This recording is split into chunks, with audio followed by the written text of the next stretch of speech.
There you go. Well, it's business time. Honestly, I can't do this. This got me all fucked up right now.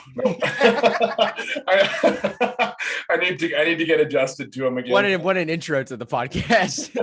Pretty funny. I need to. Those who don't know, you guys just missed the absolute butchering by Dillon and Braeden. Dillon just bagged on Braeden for not wearing his blue light blockers, and Braeden was like, okay, and then he said, "Fuck off."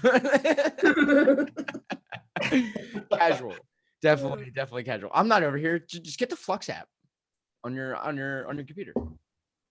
Well, these are blue light blockers too. They're just not high quality. What happens to me is I just need to ease myself into it by starting with the yellow and then transitioning over to red in the evening. Going from not wearing them for a month and then just sticking on red glasses, I feel like I'm gonna have a fucking seizure over here or something. I can't even tell you're wearing yellow because I'm using like the Flux on my computer. So I'm not wearing yellow right now. I'm just wearing clear blue light lenses. Okay, cool. Again, so you're like me. I'm wearing blue light blockers. Yes, exactly. 100%. I know what you mean though. They're very interesting too. Are they? Like when you put them on, yeah, like it's like, holy man, and driving with the red ones on is pretty interesting. Oh, I taught Dillon. So I remember Dillon got really fascinated by this. So I taught Dillon how to change his color screen on his iPhone. Yeah. And I remember this wild Dillon out.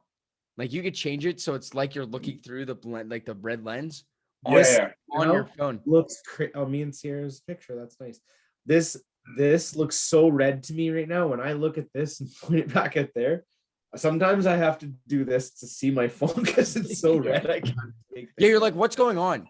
People always yell at me because I have night mode on like 24/7 on my phone, and they're like, why do your pictures look off, or why is your phone yellow? And I'm like, well, it's in night mode.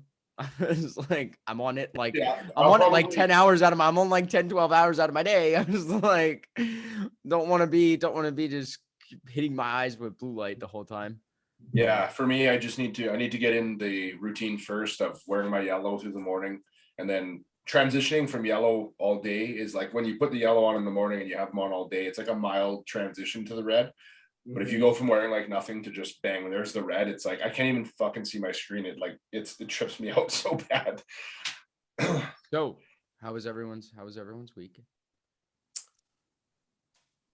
My week was really good. Sure. My week was really good. We had our local bodybuilding show yesterday. So that was really nice. Supplement World was the title sponsor. So we had a big group of us and it was a really good turnout. I even got to do a speech. That was pretty good. Ooh, cool. I don't know. You doing a speech, I feel like it would just be like an hour long Jordan Peterson. No, I didn't. No, I didn't. No, I was pretty I was brief. I know the audience. I would do that if someone wanted to come and listen to me. But like not when I don't know if the people like want anything to do with me, I'm not gonna just start talking off and over. Yeah. But anyways, it was a really, really, really, really fun evening. My training has been really good. I got sick last week after I got run down from that Jay Cutler tour. So I had to take like 5 days off training, which was annoying. But then now I'm like rebounding really nicely. It feels good. So my training's been really good. And I added a couple of really fun new athletes this week that I think are going to be really good. Braeden was actually the one that told me about it when I was at the gym. He was like, hey, you got a really good inquiry. And I was like, me? I did? Where? Perfect. I couldn't wait to get home and open it. Ended up getting her on the roster. So I'll onboard her probably tonight or tomorrow morning. And yeah, other than that, excited to do this podcast because we missed it last week. And it's one of my favorite things to do. Oh, we didn't miss it. We did it. Well, we missed the trifecta. I missed it. We missed that guy down there. And then I missed that the week before, so it's been a minute. Oh, that's right. It has. Right. It's been a minute since we've all been on. Yeah. Look at you guys leaving me alone with each other. Yeah. Oh, that's a danger territory, man. I feel sorry that you were left alone with me. I know that much. Yeah. Well, you and I are just fat boys, so it's like so. Yeah, that's true. We actually that episode we literally just bullshitted the whole time and just talked. we didn't. We just talked like it was a phone call on a Monday night or a Sunday night. Like Dillon and I actually had a really in-depth, like deep conversation. And it's like, oh, there's the fun one. They're both really interesting, and it's really intriguing to have both you guys do separate episodes. Like seeing it happen, it's like, whoa. It's like Yeah, I remember like different points of time. I'm like, these are completely different, and that's why we all go together. that's fun. It's super Yeah. fun. So how was your week, Coach B? Good, man. Really, really good. I thrive when I'm busy, and it's competition season now, so I've been busy as hell. I had there was some things this week that I thought one of my athletes that looks very, very good. I thought he was. So I got a message that he was pulling out of his show at 11 days out. He hurt himself a little bit, and frustrations and some things going on, some personal things going on, kind of just pushed him to the edge. The injury just kind of pushed him to the edge. So those are always fun ones, especially like the more you do preps and you see how emotional people get and irrational sometimes people get near the end. So just roping them back in and leveling them out is always an interesting task. But you know what, we got through it, and really excited for the package he's bringing. He's stupid flat right now, like stupid flat right now. But we've hit new lows every day. The last couple of days, he's checking with me daily, a couple times a day. So yeah, that's going good. Same thing. I onboarded some new athletes as well. I sent out a plan this morning for a new bikini athlete I'm going to be working with. And then actually on Friday, I got a message from somebody that I'm really excited to work with. He won an overall last year, and he kind of was always self-coached and said some really nice things to me, and asked if he felt like would be a fit. And I was like, well, I mean, kind of here's X, Y, and Z to be a good fit with me. And if you check those boxes, like chances are we'll be a good fit. So yeah, I'm going to actually meet him in person at the show next weekend. And from there, we'll potentially get things fired up for his national qualifier and push for a card potentially. He definitely has the potential to win a card. So I'm excited for that, and just keep banging away, man. You know the drill. It's had a good call with the team this morning. Those are always awesome. And kind of caught up on some back end things with everybody, and some more big things rolling forward. I'm just looking forward to this next week. Dillon and I are heading down to Calgary for the show, and Mav's going to be down there. Tyler's obviously going to be down there. He's a couple athletes on stage. Jordan might be coming out to the show. Obviously, Kirsten's in Texas, so it's not a bit of a haul for her, but having the whole crew together and just being able to bodybuild again, man. I love going to shows, and I don't know. I made a post on it last week, but on my story, but I just get so fucking excited when show season comes around. Like, that's my jam, man. When I got to be backstage or the days leading up to the show, just looking at athletes, I love that shit. So really excited for that. But yeah, that was a great week. We weren't here last week, so nobody knows. But I mean, your athlete took home an overall. Yes, my athlete took home an overall, and we got him set up on his reverse already, and kind of planned out his off season and what we're really going to do here. 3 weeks out of that show, we decided to not push for a pro qualifier. Not that I don't think he would have done well, because based on the amount of tissue he has, I actually do think he would have done well. But there's still some body parts that if we want to go pro that he needs to bring up. So we kind of put together a plan in action for that, but I was very, very happy with how things came together with him. You guys obviously kind of seen the whole process and what I was doing there with him. And I know Tyler had some questions for me about how I was going to approach the reverse, and kind of spelled that out for him. And same thing on leading into the show. I got to give him some updates and stuff too. But hey, it's always fun peaking athletes, because you never know what the fuck is going to happen. And that's where you better have your thinking cap on. But with Tova, things kind of just went the way that I had expected them to, because I knew his body well enough by that point. We didn't have to do anything crazy or drastic, and he came in full dry and hard, man. And it was enough for the overall win. And it was a really good show, smaller show for sure, but there was a lot of athletes that brought it, so I was happy with that. He was peeled. Yeah, he was peeled. He was dialed, man. And I don't think there's many people that can touch the amount of tissue that guy carries on his posterior chain above the waist. So no, his back shots were fucking whack. yeah. You sent us that video. I didn't have you sent us a video of the live stream, and I was like, what the fuck? I was like, Jesus. He's so him and I were having a conversation after the show too, and like his back used to be like his weakest body part when he was young, and he was like, I solely attribute that to heavy barbell rows and heavy ass deadlifts, and a lot of them for a long time. And I'm like, you know what? I don't disagree, brother.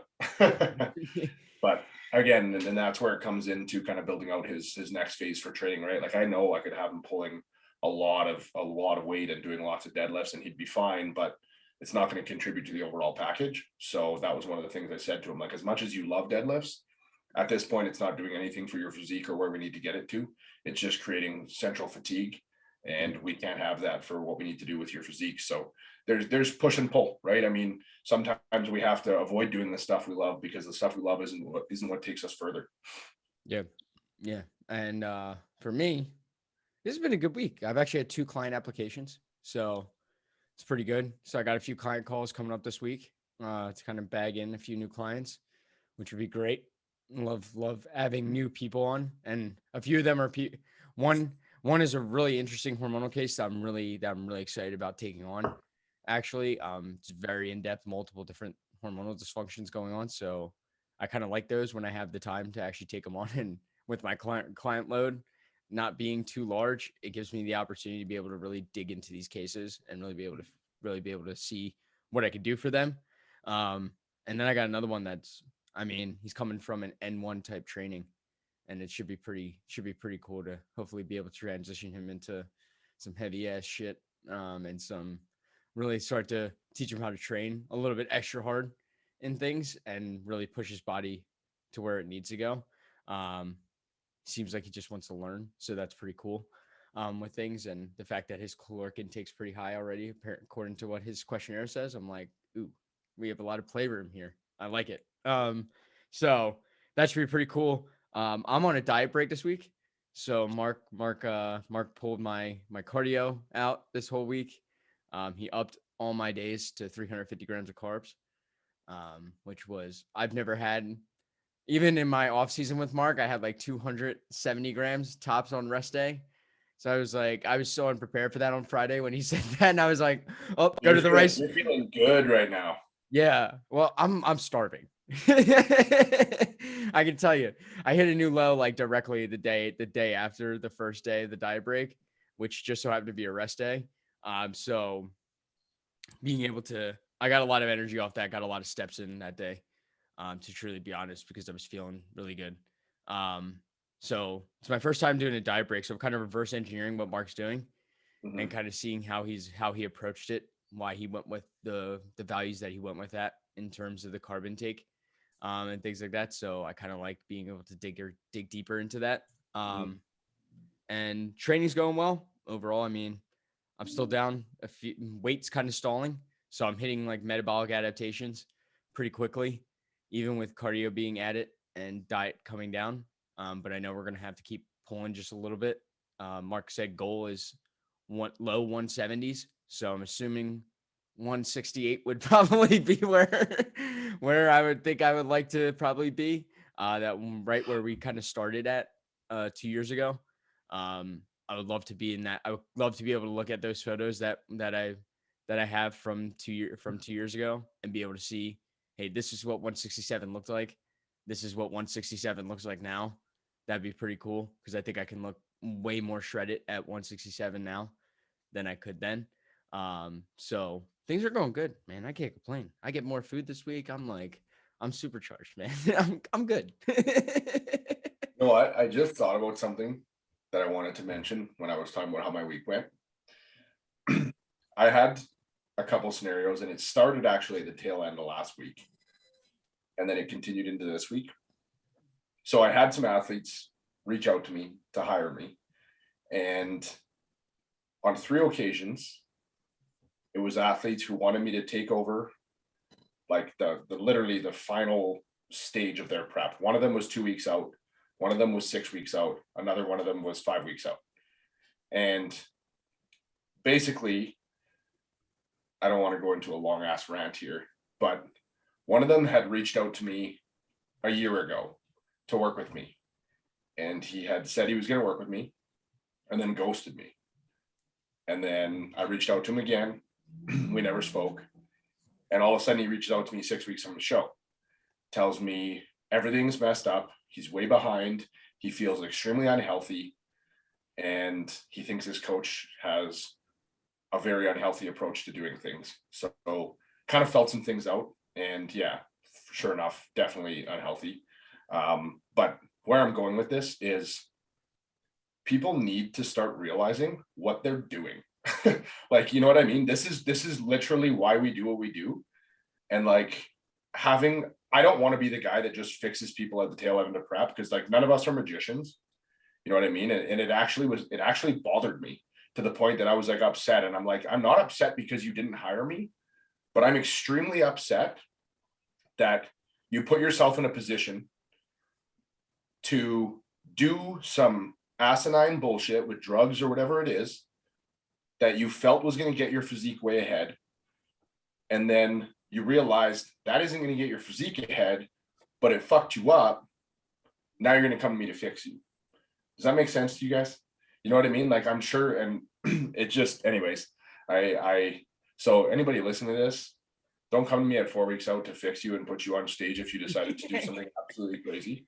Because I'll tell you, Yeah, right come now, to me. Come to me. it actually worked out really well. Don't actually.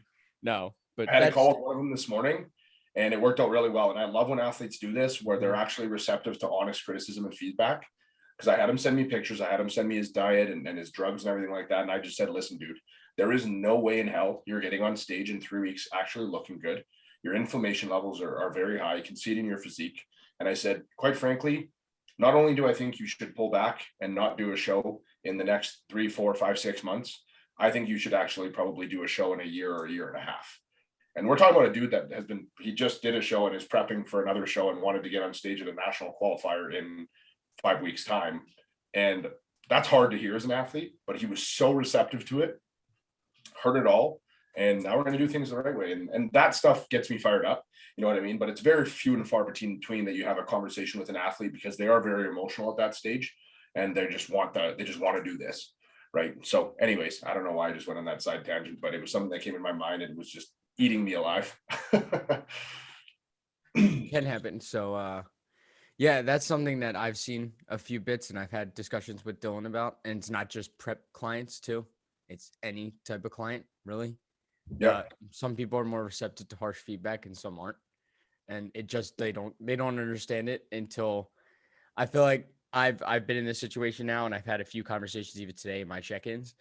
It's until like the coach really gets ticked off sometimes that when you see these habits things, and we watch social media, right? Like we know what goes on. Yeah. Like Dillon and I were talking about this the other day, like literally yesterday, because I was talking about someone and we were talking about seeing their social media and it's just like they're self-sabotaging themselves. And like at what point I was like, at what point do I make it apparent that I see this shit and that it's causing you to fuck up? I'm like, so I went off. I had a little very long check-in with this person today, let's just say, because that's what sometimes it takes. Like it gets to that point. So I fully understand like where you're coming from and things like that. Well, like sometimes I don't even look at it as harsh. You know what I mean? Sometimes it's just honesty. Yeah. And Yeah. the truth, it's cliche as fuck to say, but the truth hurts sometimes. And if you can't accept the truth sometimes, well, you're living in a world of delusion and it's not going to get you anywhere good. Yeah, no, you're right. I also in the last like 3 months have been really like applying pressure even more. I would say like slowly, incrementally, I've been doing it as I joined Braeden's team. It's just like really trying to shape my roster into, the people that really want to hang, so to speak. And, I did have some people that decided that they wanted to move on just for various reasons, but I'm very happy that it's been good because, even today, it's like, I'm just saying what I believe to be true. So like, this is what I think. I think that you're not actually doing it. You think you're doing it and you're being very harsh on yourself because you're not doing it deep down. And then that's what causes you to have like neurotic behavior about it. So if you just put all that energy into doing it, you'd be much better off, Mm-hmm. That's what Mark and I actually talked about in our podcast that's coming out on Thursday. We were literally talking about how everything that I've done over the last 2 years, and I don't want to take any more time because we're going to answer questions. But over the last 2 years, it's literally just been an execute thing. I think a lot of people don't understand that. It's just like what's written is what's executed. Like, don't think about, like, I think people think too hard when it comes to health and fitness. people think way too hard. 100%. And I think that's Especially when you where, have a coach. You're Like, literally you- paying us to think. yeah, that's what I don't want. Like, Braeden has to do the thinking for me. You know, it's like, of course I share my inputs and like things that are working, I think, or things that are for sure causing problems I'll bring up if I think there's one. But it's like, that's why I've outsourced that problem, because I have my own craziness to deal with, so Braeden has to deal with. That's why he's paid to deal with it. So when a client does that, it's like, just do what it is, you know. Like, sometimes I don't wake up, like, I was 300 pounds and obese. I don't every morning look in the mirror and think, oh wow, this is fucking amazing, like I'm here now, this is my favorite spot ever. Some days I have my own body image issues, but you know, I just trust that Braeden doesn't want to get me worse looking than I already look. And if I've trusted in his skills, then just do what is asked of me and to the best of my ability, and that'll be the best outcome anyway for everybody. Yep. Yeah. All right. So questions. Let's dive in. Questions. Who wants to ask the first one? Is it me? Am I asking the first one? Yeah, sure. Sure. All right. Let's see what we got here.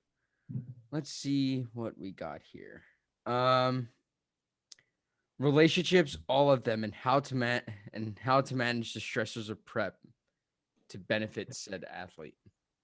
So I want to take this as how to manage. I'd rather take this as not how to manage relationship and prep. I'd rather just take this how do you guys manage relationships in bodybuilding? Because I think no matter in prep or if you're a serious bodybuilder, it's going to be the same thing, a bit more to the extreme when it comes to prep. But in off season, if someone's taking it very seriously, it's going to be nearly the same. So can I take a spin off of it and speak about prep? Yes, you can. Yes, you absolutely can. Okay. So for me, a big one, and I say this to a lot of my athletes, conversations need to be had, because everyone thinks about like let's be honest. A lot of people take cheat meals in their off season, right? Is it benefiting your physique a ton when you're eating 4,000 calories a day? No. Is it holding you back a ton? You know what? It's probably not, but at the same time, it's definitely not helping you move forward. But where is there an opportunity to utilize that? Well, for your relationship, you know what I mean? Because I have a wife, we all, you know what I mean? Like, a lot of us have significant others. And if for 52 weeks a year, you're sitting there and you're saying, nope, I'm not doing that. I'm not doing that. I'm not doing that. Well, I mean, that's a pretty miserable life sometimes for a significant other. Now, you also need a significant other to realize your goals and help support you for those goals. But I think the off season is a time to give back a little bit for that. Yep. So instead of going and picking up McDonald's on your way home from a leg day when you're told to have a cheat meal, ask your wife, ask your husband, what do they want to do for supper? And just do what they want to do. And if they want to make something, or you want to have a date night at home and cook something up together, do it, right? Like, value that time. I'm also a very big proponent in the idea that society has put too much value around fucking food and having fun being involved with food. You know what I mean? Like, why couldn't Kim and I go to the movies and watch a movie and do that together without having popcorn? Well, every time you think of a movie, popcorn comes to mind, right? Or like, there's just so many different activities that you try to associate with food. And it's like, there's so much shit you can do without food. But with that being said, again, in an off season, that's an opportunity for you to go to Mother's Day brunch.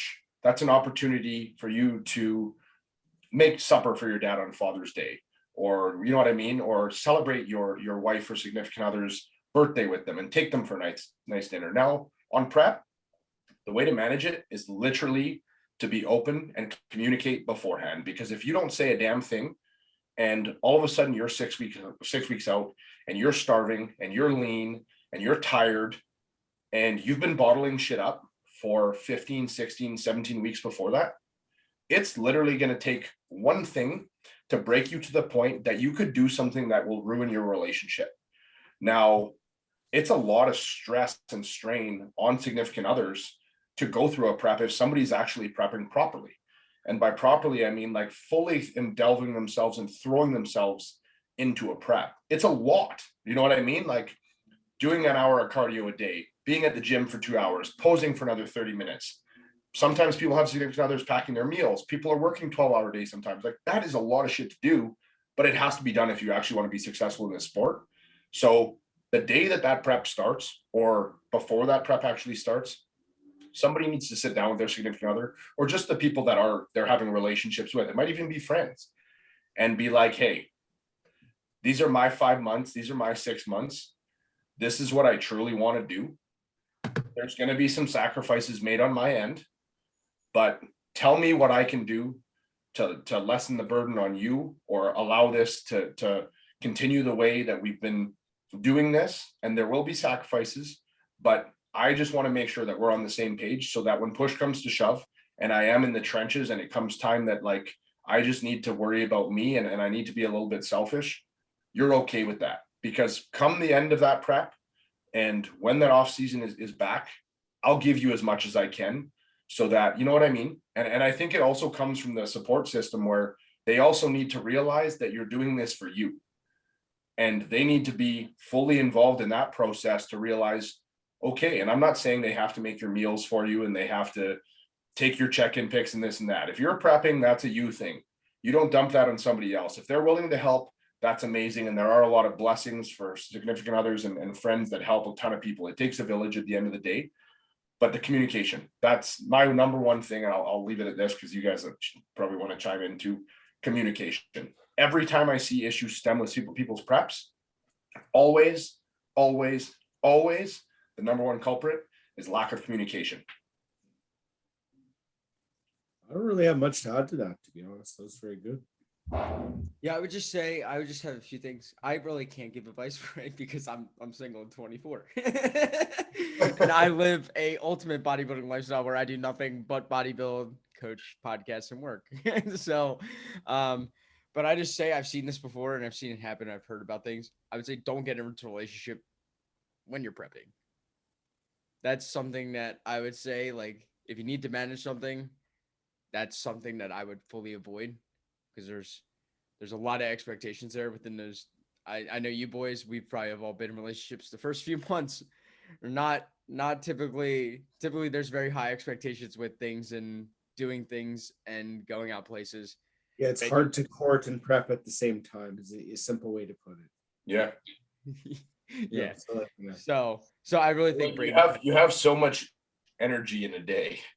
And when a lot of that energy is being expelled for one single purpose, trying to find energy for other things is really tough. Unless you're the most extroverted person on earth, anytime I prepped, I was just like dove into a hole. I had no energy for going on dates or anything like that. I think something that goes unnoticed too, and I'll kind of bring it towards like us as coaches too, is like you kind of have to find a certain person type thing too, because we all kind of experience it at different levels right now. We're all very busy. Like, it's not a lot, like it's quality time is the important factor for us. Like, for a lot of people, they don't understand that. Like people have asked me, hey, what type of girl do you need? I'm like, I literally need someone who's actually into bodybuilding. Like, legitimately, because they understand, like, I coach, they probably have a coach themselves and they understand probably what that coach does. And it's like understanding what we do and how much we actually work for clients is we spend a lot of our time and that's not even including us actually bodybuilding, right? Like the amount of time that you guys spend coaching and the amount of times, like, even with work and things, like my weekends are covered coaching for a majority of it. So it's like, there's only so much time in a day there. So just understanding that from getting into a relationship, like setting expectations kind of from the beginning, like communicating, hey, this is kind of the lifestyle I live. Like you said, it kind of all comes back to the communication aspect of like, this is how I live. This is what my job is. Like, this is what I get paid to do. And this is what allows me to give you, like, if it turns into that serious of a thing, it gives me like the ability to, you know, when we need to take a vacation or something like that. Right. And pay it back to you. And I think you made a good point about that, where, hey, once things go into off season, it's more of a time to do things. Obviously, with that, I speak from, and I say this 100% from my heart, because I speak from experience with it. And I've mentioned it to you in the very first podcast I ever did with you, Anthony. Like, I'm pretty damn lucky that I still have the woman in my life that I do, because I got to a point with my bodybuilding that I became so fucking obsessed with it. It literally was the only thing in my life I cared about. And I had been with this girl for many, many years prior to that. And it got to the point where literally all I cared about was bodybuilding. I did nothing. I literally went to the gym. I worked at a gym. So I'd go to the gym at 5 a.m. I'd work 12 to 14 hours on a gym floor. I'd take a break for 2 hours in the afternoon. I'd work out. Everything revolved around meals. We'd hang out before bed. And quite frankly, we wouldn't really hang out because it would be late. She would go to bed and I had more meals to get in. So I would go to the kitchen and sit there by myself eating my meals. And it was like clockwork. And there was no, you know what I mean? Like for me, I sit down and I look back at it and I'm like, how did you not break during that whole thing? And like she was close to her tipping point. We've had conversations about it. And I don't think it needs to be that way, is the moral of the story. Yep. You can be a very good bodybuilder and you can be hardcore through the process without sacrificing your relationships. Like I said, okay, maybe you're not a guy that wants to have cheat meals because you think it's not going to get you where you want to be. I don't disagree with that. I've had lots of athletes tell me they're not taking cheat meals. I've told athletes they're not taking cheat meals. Find a way to do other things. Doesn't always need to be revolved around food. Exactly. Yep. All right. That's Who's a- got that's a the very, next? very- Who's got the next one? Here, I'll take this one. Sure. The next one is, do you think that you can heal a functional issue and remain doing weight training? Just because they had consulted with a naturopath and it was told to them that that wouldn't be the case. There's caveats to this. Yep. And the one thing is how severe. Now I believe not everyone should just stop training, right? I think that's a way to make things a lot worse. Actually, as much as we say training is a stressor, you have to look at what's actually causing the hormonal dysfunction.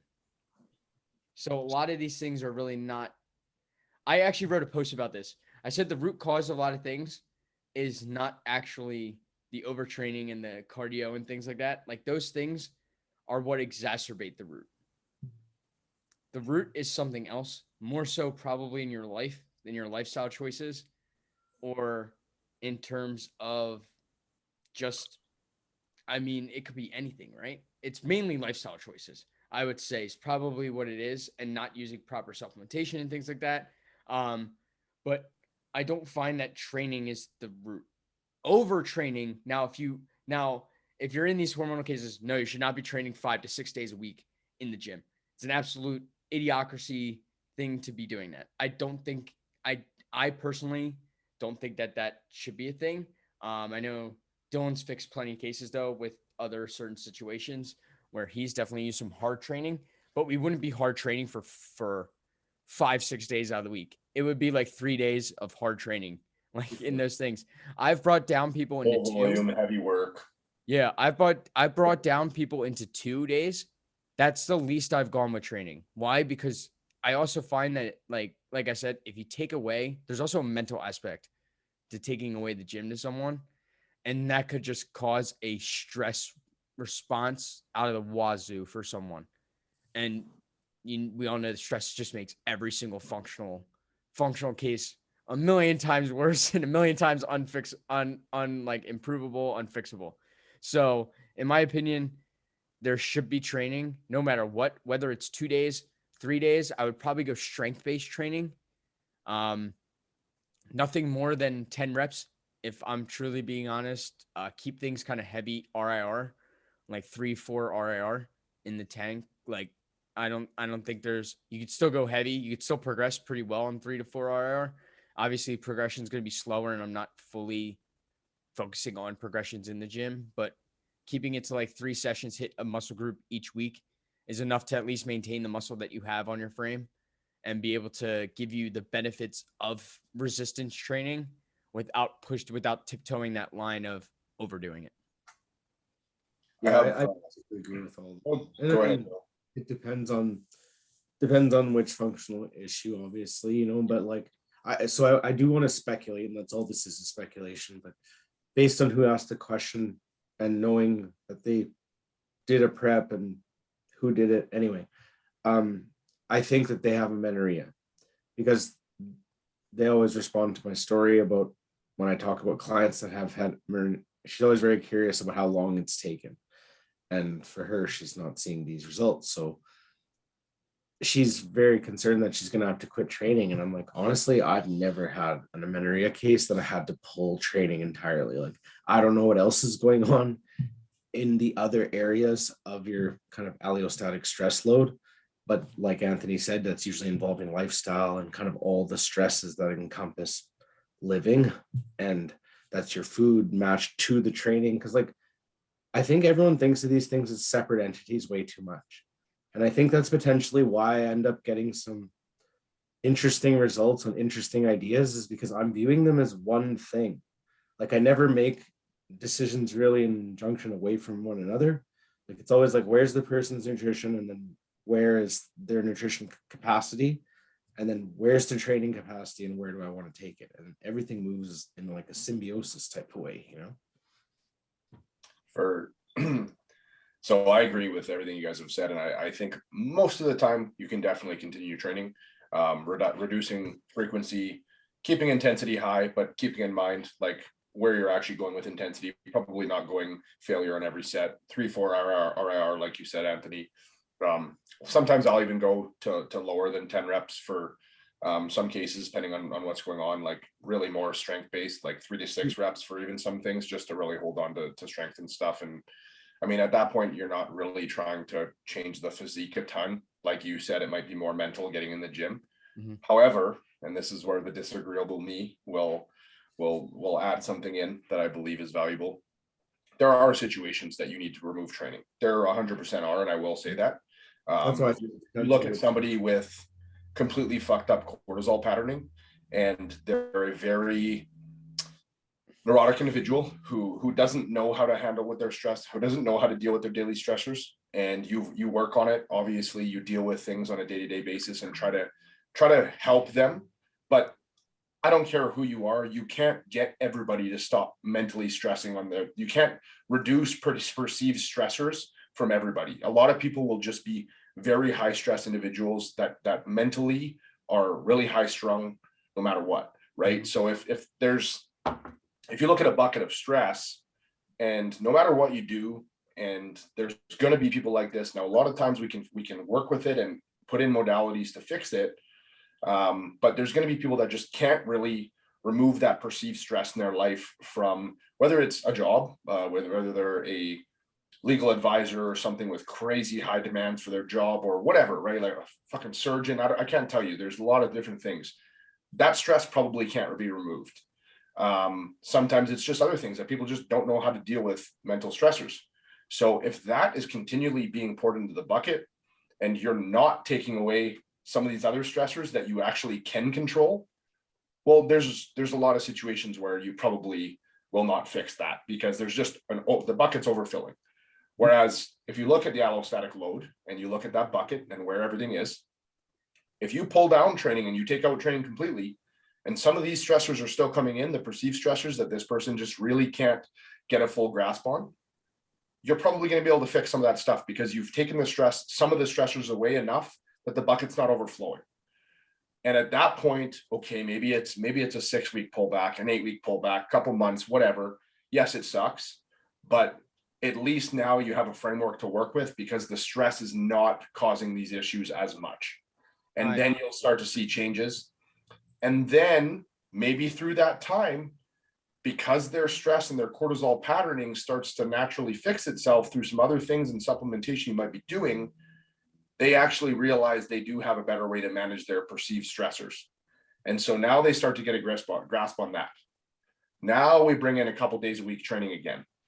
Then we increase the frequency again, right? Like, it's just, I guess that's one situation that I came to mind because I have worked with really fucked up cortisol patterning before. And I feel like there are some of those situations where you have to remove that training. Yep. So, and again, somebody might be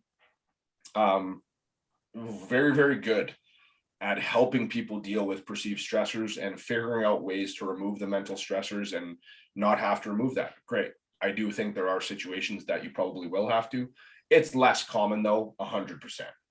Yeah, to actually rebuttal my opinion saying everyone can train. I've actually to actually get someone whose cortisol pattern is fucked up, I did have them actually not train for a whole month. Yeah. I had them not train for a whole month. Actually, we saw more benefits. I was actually thinking about running that even again soon, because she actually surrendered to the process. The thing is, if you do that, you have to fully understand, hey, this is what it's for. Like, Yeah. it's not a punishment. A lot of people would see that as a punishment. Yeah. And it's a no. I can't take anything else away until you go see like a therapist, or you go talk with someone about your stressors or your anxiety, or we fix like those things that are more type of neurotic issues and may even be neurotransmitter issues. Yeah. Right? Like, these things take time. And 2 months comparatively to if we keep on training, it could be, I mean, how long, like I always tell people, how long did it take you to get here? Yeah. Right? And look at what's happened in that time. What's been one constant thing? We've always trained, and you've trained a lot. So you got to bring that down, or even just take that away and just stick to walks. And that will honestly, so I could say that actually helped, because we actually did get her cycle regular after that month off. Yeah. There you go. Right. And like, I'm actually dealing with a case right now where her cortisol patterning was completely flipped, and I didn't remove her training entirely because I knew that probably would be too much of a stressor for her. Mm-hmm. But when we retest and as we watch where things are going, I mean, we went to two times a week training.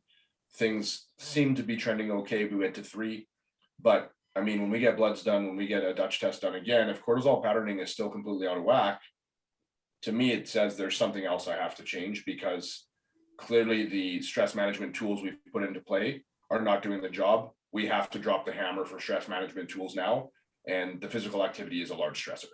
Yep, exactly. Good. That makes a lot of sense to me.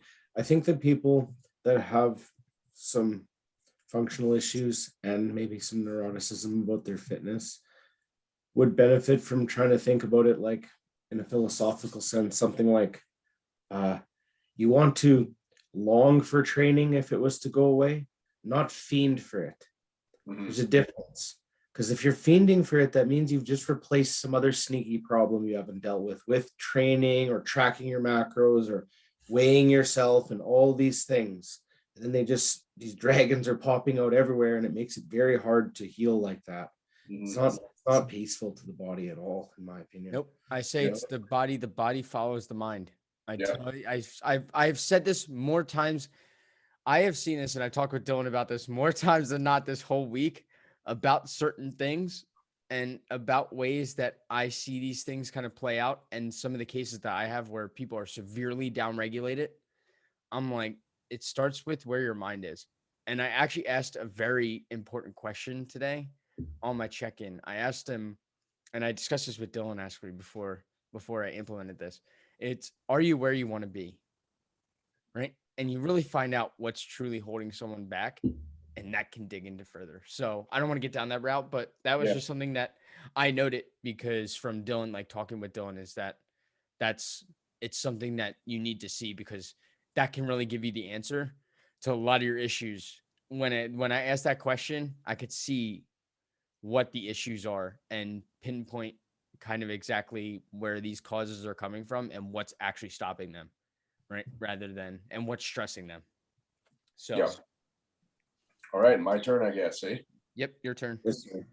All right, so I have one. If big strength increases on cycle for a female, what happens when stopping? I don't have experience with females and PEDs, so I feel like I should not be inclined to answer something that I do not know. Fair. Can you re-ask the question one more time? Yeah. Sorry. So and this was the female asking this, they put in brackets at the end. So if a female has very large strength increases on cycle, what happens when stopping? I think that's the same thing as what would happen to a male, which is intra-individual. I don't know, like since exposure to enhancement myself, my strength doesn't really climb that much in the off season.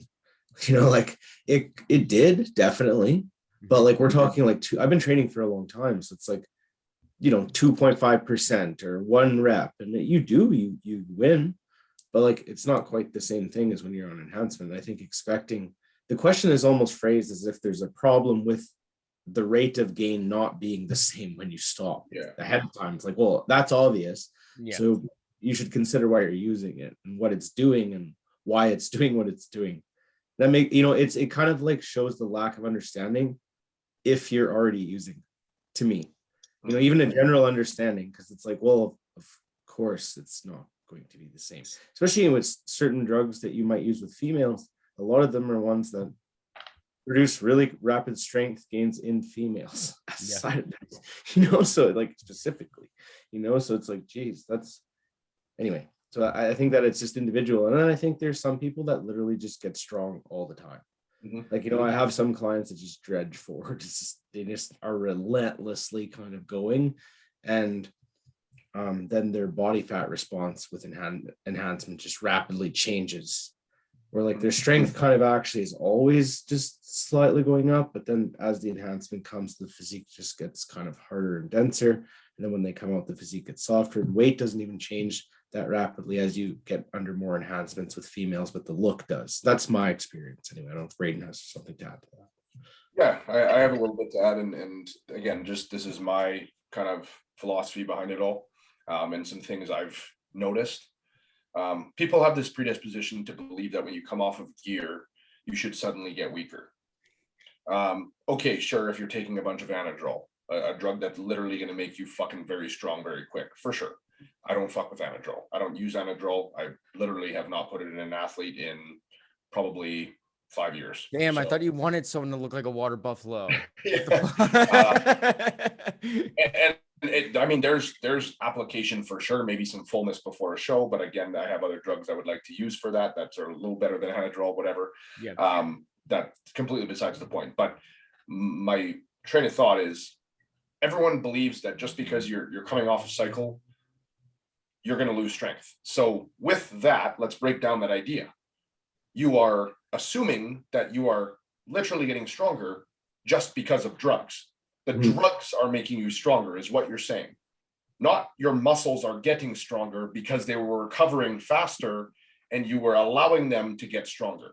So here's my train of thought. And I've said this to many athletes and I've watched it happen because I've had lots of athletes say, I always get weaker off cycle. I always get weaker off cycle. And my response to them is, you're not fucking allowed. You better not get weaker when you come off cycle. And they're like, but it always will. And I'm like, watch. And the fact of the matter is, you have the muscle. You literally have built the muscle to control that load. If you could push 4 plates on a hammer strength machine last week and you stopped your cycle this week and you train just as intense, I mean, for the most part, the muscle is there. It's going to be just as strong. You're not taking a shot of test today and all of a sudden it says, you're strong. I'm going to move 2.5 pounds on that. You know what I mean? It's all about recovery. So, well, what happens when we pull the gear out? Your recovery takes a hit. So maybe your volume needs to be adjusted. And I actually do things a little bit different than some people here. A lot of times when I put people on cycle, I'll actually pull their food back. Well, that sounds backwards. Well, why? Because their strength is going to climb. They're going on to a cycle. Their recovery is improved. Their body composition is now going to improve and will be in a better spot for the first part of the cycle. But here's the caveat. A lot of times when I take people off cycle, I'll actually push food up. Well, I'm going to get fat. I'm going to keep the strength. Well, I'm going to get fat. Well, yeah, you're probably going to put on a little bit more body fat than if you were on a bunch of enhancements, but that's okay because we can do a cleanup phase or a health phase or a mini diet in a little bit here. And we're going into a health phase period, actually, if you're coming off gear, but we can do a mini diet and take care of this body fat. That's a little bit of body fat you put on. But if you lose strength coming off a cycle, you are literally giving yourself a recipe to lose the tissue that you just built. Oh, yeah, I agree with all of that because I was more so exactly. So like I didn't say get weaker because first exposure, strength went up. Well, then it stayed up. Like when I came to you in my health phase, all of the strength I got under Justin stayed. I didn't go down. I slowly, relentlessly moved that up. Yeah. And then now you added exposure and the relentlessness of that up is just faster and much larger. It's a mental. It's a mental. So there's two things going on. I look at it like very simply, as Dante said. It's like, as guys would go through cycles, it's like, well, how come he's bigger?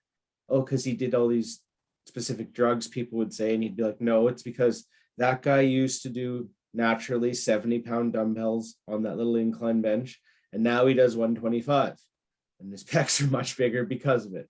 And what did that? Well, because we titrated drugs in. And then in the same breath, that's also assuming that strength outrightly is the only thing that builds muscle, which I'm certainly not concerned or convinced, rather, sorry, that that's the case. Because then I look at another simple approach to, which is like kind of like a John Meadows approach, which is like, just put a lot of stimulus on the muscle and recover it properly and do it relentlessly for a very long time, as best as you can, and it will grow. And it's like, that's obviously very too simple because everyone's different and they have different needs. But when you think about it in theory, I do think that, I think some of my issue in the past was just patience. It's like, like I've really only been training progressively very hard for like 3 years. Like, yes, I have a lot of fitness experience and a lot of knowledge and all these things, but like personally giving like my all most of the time when I can, which is a lot, 85-90% of the time, maybe more at certain periods, into everything I have. My physique does change. It just takes some time. Like, it's, if you want to look really good, it's going to take probably like 5 to 8 years. Like Braden's been bodybuilding and training for like quite some time, done a few exposures, it's built a lot of strength, been very relentless on his meals, and that's why he's got the muscle he's got. It takes some time. It's a patience game. Like, again, for me, I was going back to my thing, like when my heart shit happened, I was 250 pounds with a lot more muscle, and I was pretty strong at that time. When I came out of the hospital, I was 196 pounds. I haven't ran a blast since then. I've ran TRT since 2018. That being said, my stiff leg deadlift is stronger now than it was when I was cranked. So you're telling me it's just drugs that makes you strong, and when you come off drugs, you need to get weak? You know what I mean? It's just like that mindset needs to be lost, because I truly believe a lot of that starts here. A lot of it starts between the ears.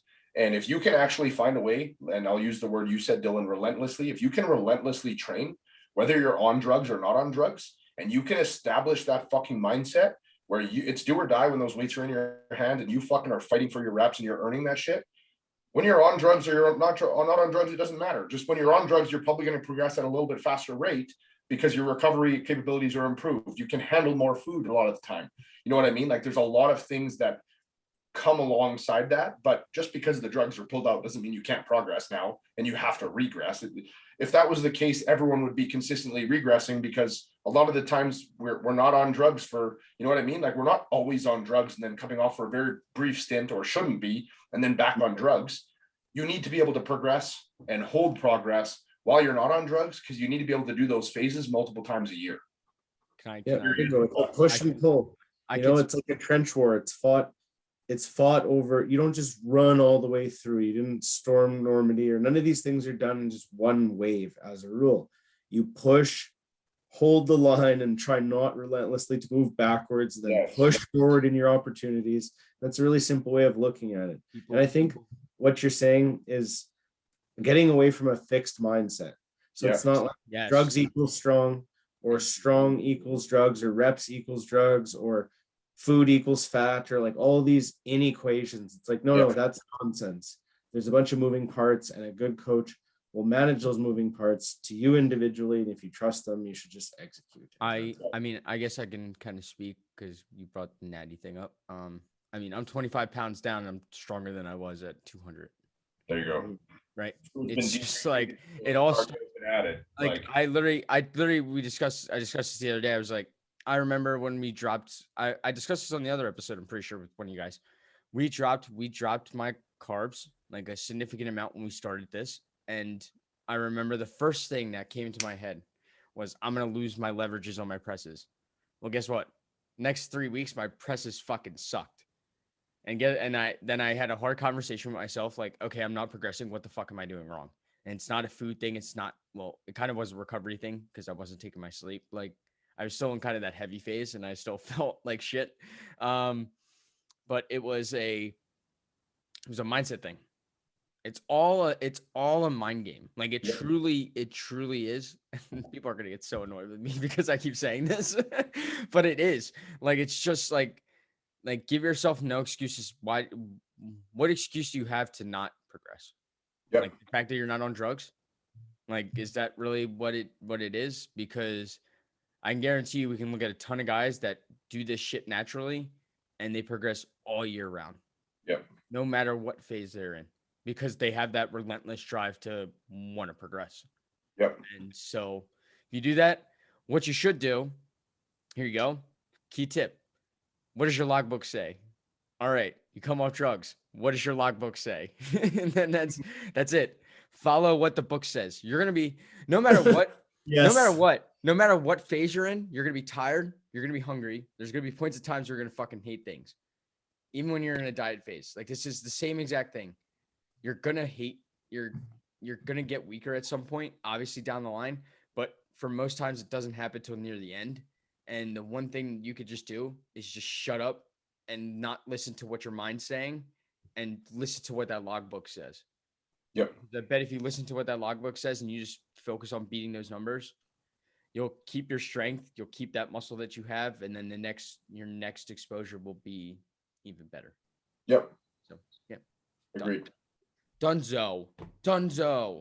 Fucking natty.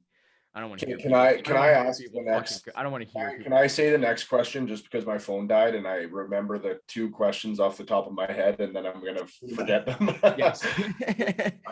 You guys can answer these ones. So I actually had 2 different people ask about creatine. So one of them said, do you need to take creatine on your rest days as well, or just on training days? And then the other question was, it almost was a statement, but we'll address it as a question. It said, creatine and caffeine is a no-no. So you guys can dive into those, and if I want to add anything, I will. But so do you need to take creatine on your rest days as well as training days, or just training days, or all days? And then I'm going to assume the question is, can you take caffeine with creatine? Well, number one, yes, take it every single day. There's a saturation point that you had to get to, right? And obviously there's this whole loaded thing, and you can load creatine, but you still have to take it every day, right? So you can get the saturation point. So I say, yes, you should be taking it every single day. I mean, it's a pretty cheap supplement to take every day. It's not like it's a non-stim pre-workout that do I have to take a non-stim pre-workout on rest days? No. You probably get a good amount of benefits actually from that. But you should be taking it every single day. I honestly don't get the creatine and caffeine thing. This might be more of a Dillon question here, but I mean, I have people take it. Some people like to take it with their pre-workout. Some people like to take it intra-workout. I take it intra-workout. So I don't think there's a no. There's no problem with taking creatine and caffeine. Yeah, not that I know of, but just take it every day. It's good for you. Why I'm gonna go on a rant here. Why the fuck does everyone have so many goddamn questions about creatine, man? I'm telling you what, it's the most researched goddamn supplement on the market. Literally, there's hundreds, thousands of studies on creatine. It is probably the safest. Coming back 100+ years. Yes, and it's the safest thing to fucking take. like Jesus Christ. Why every single time I see this on someone's Q&A, I just fucking laugh. It's like, just take fucking 5 grams every day, and there you go. You'll get the benefits from it, and you'll enjoy your life. It doesn't have a major impact. Maybe not, but for most people, it does help with strength performance. Take it every day. There's also some benefits to it cognitively. I think it's the way these questions are framed sometimes, and I don't mean this offensively. I mean this in a learning opportunity. Like, to be honest, creatine's a loaded system, so it doesn't really matter. If you're going to take it on your training days, do it relentlessly for like 4 years and train very hard, but put like 8 grams or 7 or 6 in your pre-workout. If you want to do it every day, take 3 to 5, depending on how fast you want to be saturated and how large you are, and do it relentlessly every day. You see, this relentless portion is never leaving. it doesn't really matter how you set up the little specific intricacies on a minute by minute basis. It's how you spread out these general tasks over time. And the creatine and caffeine thing, okay, so there is some research showing that it messes with the adenosine response a little bit of the caffeine, which is something that you would want. However, I think from an evolutionary perspective, that's the dumbest thing I ever heard, because it's like, really, so you tell me that I can't eat a steak and coffee and go do some shit. It's like, yeah, right. People have been doing that forever. Those are like two of the oldest foods that people would have been really seeking, like wealth-seeking people would eat those Wait, foods. you're telling me when I get a steak and eggs at IHOP, I'm doing something wrong? You think I'm shutting down my gains, bro? Yeah, it's What? like, what? No. God, So anyway, that's like such a think- 0.0000001% Yeah. difference that it doesn't oh man. That's why it doesn't matter, because it's all Here's about my thought with that. Oh, let's get the expert. Let's get the expert. That's good. So if you add creatine in, there's going to be a benefit. Yep. If you add caffeine in, there's going to be a benefit. Yeah. Combined benefit of the two of those is a lot greater than the negative benefit that the caffeine is having on the creatine. And I mean, again, do you have to do them together? No. Are they both going to work together? Yes. Can it have a small effect on adenosine triphosphate? Yes, for sure. But it's absolutely negligible. If you think you're going to be able to sit down and say, I didn't make progress because I was taking caffeine with my creatine, Yeah. I'm going to tell you that is absolute dog shit. You're looking for excuses as to why you didn't. Also, you know, I what apologize. Wait, I apologize to this person who asked this question, because I know it sounds like we're making fun of you. We're not making fun of you. I'm just making fun of the amount of creatine questions I do see and how many people question this supplement. And it's just like, why do you guys keep questioning this supplement? I think I don't think we're making fun of this person. I think we're basically speaking to a very big over exaggeration in the industry when you see this stuff, because people just want to take these little small facts and blow them up to be. Bingo. That's what I was trying to say. It's very annoying when I know what the person's done. They went and saw some study that someone posted a link of, and they clicked it. And I post links to studies, so I'm just as guilty of this. But that's fair enough, because I view that as like a learning opportunity, because when people do that for me, and if I'm interested in what they're doing, I actually read the damn thing instead of just like going to the conclusion and it says creatine with X amount per kilogram of caffeine in this population, which they didn't even look up the population of people to see if they're in this. It might have been like elderly people at a nursing home. They didn't even look, didn't consider to even check if that's their population of people that it might apply to. Then they move on and it says creates a significant downregulation of the adenosine triphosphate release over time, blah, blah, blah. And it's like a significant response in a control group study can be like 0.016% of a non-conjunct number. It doesn't even matter. You know, it's like, it's so small, but in a study, technically it's significant. So then people go on TikTok and make these videos where it's like, it's a significant response. Well, no, it's not. It's not at all. Anyway, so like that's where like learning the information correctly is key. And then my thoughts on the creatine loading creatine on rest days and training days. Again, it goes back, I think, to Dylan's point too. If you're consistent with taking creatine on training days, more than likely you are, over time, it's building up in your body, and you're going to have stores that are loaded. And by taking 1 day off between 4 days of training, so 2 days on, 1 day off, 2 days on, you're not going to suddenly, after 1 day, be completely depleted of your creatine and need to load it. So I believe, if you have red meat in your diet plan, which you should. So yeah, I believe opposite to you, Anthony. I'm not arguing you in this. I don't have my athletes take it on rest days. I have my athletes take it on training days. So a lot of my athletes will take 10 grams. My smaller females sometimes will take 5 grams. But I mean, at the end of the day, I have them take it on training days. I know I don't do a loading phase because I know, okay, maybe we started in week 1. By week 6, I guarantee you that their creatine stores are loaded and we're good to go. And I mean, you take 2 days off a week, you're still going to be loaded. Yeah, I don't actually take it on rest days. I'm just a bit too lazy with it, so I'll do what Dylan said. I'll just put like 8 grams in my intro workout, and I'll just be like, okay. Yeah, that's what I do too, honestly, because I'm mixing all my stuff up. I'm mixing. Yeah, it I'm up just like, I'm not on mixing anything. I'm rest not. days, I I'm put not 10 in my intro and that's it. Boom. Yeah, I'm not mixing anything on my rest day. So I'm like, what the? I'm like, this is what am I gonna do? Put this in my water? I'm just like, Dry scoop it, bro. and on rest days, dude, I got like, dude, I'd be bulk suppling. I get like a spoon. So bulk subs doesn't even, or my protein doesn't even have like a scooper with it. I'm like, well, this is pointless. So I had to get like one of my spoons that I have to use, and it's just like, on oh, rest fill days, this. Let's fill this spoon with creatine and see how much I get in my grams. And I'm just like, Yeah. here we go, 12 grams. Oops. All right. Well, I guess I'm having 12 grams of creatine today. that's all right. On rest days, I eat like 3 to 4 ounces of raw meat in the morning, so I'm getting my stores in there too. So I don't eat red meat. I don't eat red meat right now. What? Dude, I have 45 grams of fat every day. Oh yeah, that is pretty low. Chicken is my fat right now. every serving of chicken's like 5 grams of fat. I'm having like 160 grams of chicken. I'm like, I don't get much fats. I'd rather get my fats from eggs right now. I have 3 eggs every single day. Yeah, that's 3 eggs pretty good. without regard. I'm like 3 Vital Farms. Give me them good dark orange fucking yolks, and I know I'm golden. There you go. I'm like, I'm good. Cool. All right. Who's up? We'll do one more because it's kind of late for me. So we'll do one more. Sure. It's 11 o'clock here.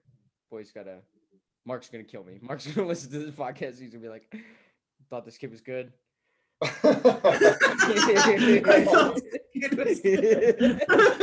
He's shit. No. One day Either that or your other boss, because you're gonna sleep in tomorrow, and then Mark's gonna be like, "Fuck yeah, you slept in." Your boss is gonna be like, "Oh fuck, you showed up late." Nah, I don't gotta be in work until 8, dude. I'm good. Oh, gravy! You still got your 7 hours then, my man. Yeah, I'm good. We got another hour of podcasting. Oh, can we do this because I think this is a really good one that could go exactly with this and getting really nuanced with things. Or actually, this is a good question. I want to end on this one because I think this is actually really an interesting one. So the stronger I get, the more I feel my lower back is dictating everything. Is this to be expected, or is it a sign I'm doing too much with not enough rest between sessions? And then in parentheses, do you fix this by adding more rest days, or is it time to change split? Been doing PPLR. Dude, I guess I'll answer. Honestly, I'll go first. Well, can you read it again to me? I need to try to decipher this. So the stronger I get, the more I feel my lower back is dictating everything. Is this to be expected, or is it a sign I'm doing too much with not enough rest between sessions? And how do you go about fixing this? So it's kind of impossible to answer that question without seeing the programming, because what is the volume? What is the actual? How much is the lower back being loaded? Are you loading your lower back with deadlifts on pull days? Are you loading your lower back with RDLs on leg days? Is the volume high on those, right? Are you also doing heavy spine loaded squats? There's, you know what I mean? Like, I would say a lot of it probably comes down to, well, there's a weak link somewhere, whether that's hip flexors, whether that's core, whatever that is, you have to address the weak link. I wouldn't just say, okay, you have to add in a rest day, because quite frankly, it probably could be changing exercise selection within those plans to continue to progress. And if the exercise selection is changed, great. Well, like, we know that you, Anthony, you do RDLs and you do deadlifts in the same block, and you're fine, and your lower back is pretty much bulletproof. Well, great, awesome, perfect. Well, this person probably couldn't handle that, right? And that's fine. How do we fix that? Well, it doesn't mean you have to change your split or even necessarily change your volume. You maybe could change your volume, but exercise selection, really good way to change, really good fix there. Remove the deadlifts from your pull day and swap it with a different exercise. I would also like to say, with this one, I probably want to see, Dylan, Execution. Dylan, sorry, this is really distracting me. Go to your video, click the drop up menu. Go to settings, go to video settings. And there should be a thing called adjust for low light. Really? Where do you interrupt this podcast? What? Where do you find that? I'll just turn on the light. Just 1 second. Yeah, that's But my yeah, big, okay, that's yeah. my big point there is, like, And like, I think I know what you were going to say is changing your actual execution, because chances are you're probably arching your back massively in shoulder presses. Yep. I was about to say, You're probably going into overextension in glute kickbacks. You're probably going into overextension in deadlifts. You're probably going into overextension in squats, right? If you just keep picking a scab, something is not going to stop bleeding. yep. I was about to say, let me look at training videos, because I get a lot of complaints with things, and you guys probably do too, about things like, and they won't send the training video. And I'm like, send me the damn training video. Like, I want to see how you're moving, right? Because I think exercise selection is obviously number one. I agree with you there. I think that's a main key, right? The only reason I'm able to get away with it is because I only do 2 spinal loading movements a week, and they just so happen to be both my pulls. I don't dumbbell row or anything like that. Like, everything is basically machines for my back in the most part. Everything for legs is machines. Obviously, I did a Smith machine squat today, so that's a little bit of spinal loading near the end, a little bit of a rector. So I'll kind of have to take that into account if we're going to keep that in based upon it. But we've been doing the Roger squat, which does it too anyway, obviously to a lesser extent. But you've been able to do that. And then you also got to look at the recovery capabilities of the person, right? We're not just looking at overall volume and things across a set. We have to look at your habits too and dig into, are you actually getting enough sleep? Are you actually eating enough? Right? Like, those things also play. Like, what's your whole program? Like Braeden said, we can't really like do it because it revolves around the whole program set to what can you recover from. So obviously, look at your exercise selection. What I would do is, if you want to pull, take a video, put it on Instagram or something. And if we see it, like, tag us in it or something, we could probably help you real quick. With things, we'll be able to see it. At least I'll do it for free. I don't give a fuck. You could send me a video for this person. I'll gladly take a look at your RDLs or deadlifts, whatever you're doing that's spinal loading in things.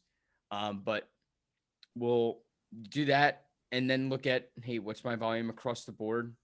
Take a look at that before adding in a rest day. No reason to add in a rest day. I find a lot of people, I mean, if you're doing push, pull, legs, rest, I'm not particularly a big fan of setting it up push, pull. I can't recover very well from that personally. I find that you should be setting it up as push, pull, off, legs off. But that might just be me being more biased, but I also know how hard to set that up. I know how hard you have to train there to be PPRLR. I've personally seen people progress amazingly on push pull legs rest, push pull legs rest. I've seen people progress amazingly on push pull rest legs rest. Yep. And I mean, I think either one, but again, it comes down to recovery capabilities of an individual and so forth. Right? Selection, all the things we talked about. 100%. It all comes back down to that. Yep. Honestly, a lot of females I have on push pull legs. Yeah. Do you really? That's interesting. Can handle more volume across the week. I might need to dig further into my programming here. The ones that can recover well and the ones that can recover well. Yep. Yeah, that's the key, right? Recover well, sleep, get a lot of sleep. And also, if you're having lower back stuff, I always say also not just looking at exercise selection, but making sure if you're really invested into training and bodybuilding, getting body work done. It's one thing that's safe. That's one thing that's probably also helped me be able to do what I do in terms of pulling twice a week is every 3 weeks I go see my massage therapist and work on your damn mobility and stability. If you can stabilize your spine with your pelvis and you have ability to maximize your hip flexion, etc., you're going to have a safer low back. Yep. And I mean that wholeheartedly. And one more point on the whole rest day thing. This question was biased around the low back taking over in everything. Mm-hmm. Okay, so the low back is the problem. Adding a rest day rests everything. It's not like if you feel like your biceps are recovering fine, if you feel like your traps are recovering fine, if you feel like your quads are recovering fine, chances are it's not that you're overtraining and it's not a recovery issue. It's more so another issue, and there's a kink in the chain somewhere that you need to address. So address that first. Don't just toss a rest day in. Could a rest day be what you need and it fixes it? For sure. Is it probably the actual best way to fix that? probably not. There's probably 30 things you should look at first before just tossing a rest day in as a band-aid. Yep. Exactly. So is that a good Q&A, guys? Did we have a good? Yeah. Yeah, we had a good one. Anything any boys want to leave us with? Anything you guys have on your minds that you want to say before we go? No, I'm cool. We'll ravine. Are you able to do one next week, Dill? What's your plans with coming back from Calgary? Because I think I'll be home in time for sure. Are you at the airport or something, Dill? I don't want to be. Okay. All right. Sounds like we're gonna find a way. Sounds like I haven't booked my shit yet, but like I'm not gonna be at the airport at Sunday night. No, I want to go home Monday morning. Okay. Yeah. All right. So we'll does that mean that you two are gonna be on the same camera? Is that what I'm hearing? We could, absolutely. Could be, or I'll be on my laptop, one of the two. But that's interesting. Make sure to bring your mic. Don't abuse. Don't leave the opportunity. I'm kidding. I don't give a fuck if you're on your mic. We can just do the old what's that Disney movie with the two dogs sharing a piece of spaghetti? We'll both just be. As you can't. The funny part is you can't even see it on your screen because your goddamn background just hides everything. So it's just like that beautiful background. You're just kissing the mountain over in the corner, bro. mm-hmm. Well, if you guys enjoyed these episodes, I believe next week is a educational episode. Maybe we'll do the insulin episode. Nah, that might. I feel like we should. I'm gonna have a new tattoo next week, and I'm really excited about that. Oh, it's gonna be on. Yeah, as we're like not watching, as people aren't watching like a video, like if they're watching us right now, they're like, yeah, what's he doing? What's that guy doing? I'll have one in 2 weeks, 10 days actually. Hey. So I'll also have one too. Love it. So Dillon, you just need to get one. Yeah, I do need to get one, I guess. Just get a wolf. Just get like a wolf all over here. Be pretty bold. Yeah, he's cool like that. I like that. But if you guys did enjoy this episode, all we ask is subscribe to the podcast, leave us a 5-star rating and review. Go over to your Instagram, share us on your Instagram story if you guys are listening. If you guys are watching, we are doing YouTube. We have committed to the YouTubes. You guys could see us actually talk throughout these things. We find that that's actually better suited for us because we have some great interactions that people can't see whenever we're talking. So I think it's great. You can find Braeden's contact information pretty easily if you go look at the video. It's like right in your face. Meanwhile, Dillon and I have nice, solid white backgrounds. Dillon's got a cool lion's head. So I guess I gotta get some. You think I would have like Fuad's like Ace of Spade podcast like banner like back here? Like you think I would have something or like Symbiote Strength banner? Good. I need to get that made. Can't let Miller Lea just own my podcast. It's okay though. But no, if you guys did enjoy it, definitely share it. Definitely share it with people. Hopefully we educated you enough. We had some good questions, few educational questions, but we'll make sure to have either an educational episode next week or just depending on how the boys feel, we might even just do a Fat Boys episode because we didn't really get to do all three of us last time. So we may just run the course with that and then do an educational episode when we're all three, hopefully in a very secure spot and can actually dive into something fairly well and we won't be rushing things. So definitely wait until next week. As you guys know, first off, Morphogen, use code SPADER for 10% off all supplements. This week's guest episode is featuring my coach, Mark Tomanek. We actually go into our whole coach-client relationship, our 2-year journey. I literally have asked him, hey, what was your thought process through different phases of my growth phase and then different phases of my fat loss phase so far? So you guys are really going to get an in-depth kind of view over why he made decisions the way he did, what he was looking at, and what was from his perspective and what it was from my perspective. So you're going to be able to get some cool views looking into what a coach-client relationship, a very successful, at least in my opinion, coach-client relationship is actually like. And I use myself as an example because I couldn't find a better way to kind of communicate this. So be ready for that one. It's going to be on YouTube and Apple, Spotify as well. So thank you guys for listening to this episode. Thanks, guys. Wait, are we? See you guys later. Where are we? What are we on this day? Are we Coach's Corner? I guess we're Coach's Corner. Coach's Corner Q&A. Yeah, I think that's it. Yeah, so thanks guys for listening to Coach's Corner on the Espita podcast.